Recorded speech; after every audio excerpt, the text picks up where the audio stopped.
বন্ধুরা, আমার এই নীলকণ্ঠ বা অপরাজিতার গাছটা অনেক পোকা লেগে গেছিল আর মরে যাওয়ার মতো কন্ডিশন হয়ে গেছিল, কিন্তু আমি এই গাছটাতে প্রুনিং করেছিলাম আর তার সঙ্গে ফার্টিলাইজার দিয়েছিলাম।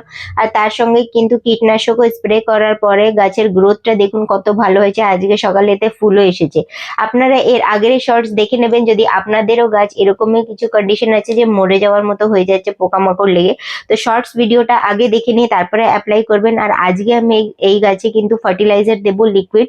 তো তরল সারটা বানানোর জন্য আমি এখানে পেঁয়াজের খোসা ভিজিয়ে রেখেছিলাম, তো আমি এটা 250 ml মতো নিয়ে নিচ্ছি। তার সঙ্গে কলার খোসাও ভিজিয়ে রেখেছিলাম, ওটাও আমি 250 ml মতো এই তরল সারটা নিয়ে নিলাম। এবার যতটা সার নিয়েছি তরল সারটা ততটাই কিন্তু জল নিতে হবে সমান পরিমাণে।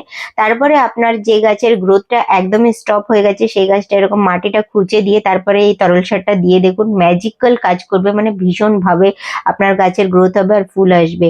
আর ধন্যবাদ ভিডিও দেখার জন্য।